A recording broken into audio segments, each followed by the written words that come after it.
दिल्ली के पूर्व सीएम और आम आदमी पार्टी के राष्ट्रीय संयोजक अरविंद केजरीवाल अब राजनीति के चतुर और चालाक खिलाड़ी बन गए हैं।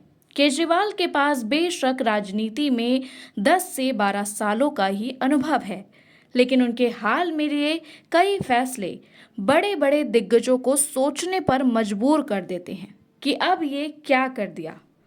केजरीवाल एक बार फिर से विपक्षी पार्टियों को दिल्ली के आगामी विधानसभा चुनाव में पानी पिलाने का प्लान तैयार कर रहे हैं, लेकिन इस प्लान में उनके करीबी ही उनका खेल बिगाड़ते प्रतीत हो रहे हैं। एक के बाद एक करीबी केजरीवाल का साथ छोड़ रहे हैं। केजरीवाल बेशक अपने फैसलों के जरिए राजनीति का चतुर चालाक खिलाड़ी बनना चाह रहे हैं, लेकिन शायद वह भूल जाते हैं कि दिल्ली के आगामी विधानसभा चुनाव में उनके सामने बीजेपी के रूप में एक ऐसा खिलाड़ी और टीम है जिसके पास हर परिस्थिति के लिए अलग योजना और रणनीति पहले से ही तैयार हो जाती है। ऐसे में सवाल उठता है कि क्या आगामी दिल्ली विधानसभा चुनाव में अरविंद केजरीवाल अपने फैसले की वजह से चतुर और चालाक साबित होंगे या फिर बीजेपी के जाल में फंस जाएंगे।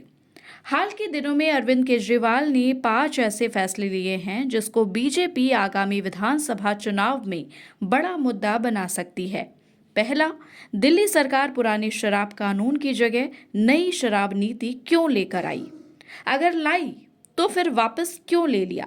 दूसरा, जब केजरीवाल सीएम रहते जेल में 6 महीने रह सकते हैं तो जेल से बाहर आने के बाद सीएम पद से इस्तीफा क्यों दिया? तीसरा, जब मंत्रिमंडल में कैलाश गहलोत नंबर 2 थे तो फिर आतिशी को दिल्ली का सीएम क्यों बनाया? चौथा, बीते लोकसभा चुनाव में जब कांग्रेस के साथ गठबंधन था तो विधानसभा में गठबंधन के साथ लड़ने से परहेज क्यों? और आखिर में पांचवा, राजकुमार आनंद और कैलाश गहलोत ने शीश महल और भ्रष्टाचार का मुद्दा क्यों बनाया? बीजेपी दिल्ली चुनाव में मुद्दा बनाएगी, आखिर केजरीवाल के सहयोगी क्यों उनका साथ छोड़ रहे हैं? बीजेपी अरविंद केजरीवाल के हर चाल पर नजर रख रही है। मेयर चुनाव के बाद दिया उनका भाषण जिसमें उन्होंने कहा था कि अगर बीजेपी जीतती है तो सिविक सेंटर से बीजेपी मुख्यालय तक रोड शो होता और पीएम मोदी पार्टी ऑफिस में आकर कार्यकर्ताओं को संबोधित करते। ये बात तर्कसंगत नहीं लग रही है, क्योंकि पीएम मोदी उस समय विदेश में थे, तो फिर विदेश से बीजेपी ऑफिस कैसे आ जाते? आपसे इस्तीफा देकर बीजेपी ज्वाइन करने वाले कैलाश गहलोत ने अरविंद केजरीवाल पर कटाक्ष करते हुए कई आरोप लगाए हैं। उन्होंने सीएम आवास से जुड़े विवाद से लेकर भ्रष्टाचार तक कई मामलों को जिक्र किया है।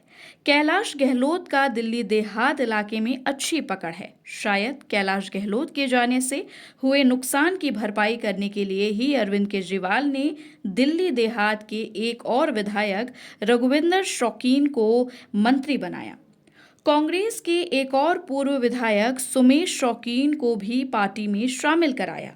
इससे पहले बीजेपी के पूर्व विधायक अनिल झा भी आप में शामिल हो चुके हैं। दिल्ली देहात के जाट नेता रघुविंदर शौकीन को कैलाश गहलोत की जगह आतिशी कैबिनेट में शामिल कराने का फैसला केजरीवाल की भविष्य की राजनीति का परिचायक है।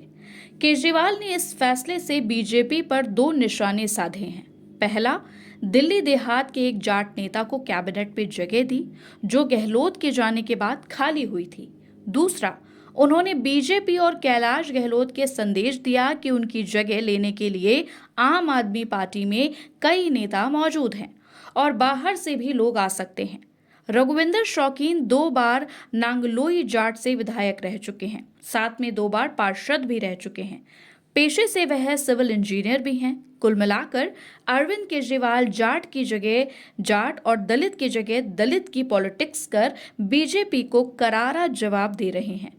लेकिन बीजेपी के पास भी आने वाले दिनों में अरविंद केजरीवाल को घेरने के लिए कई प्लान बनकर तैयार हैं।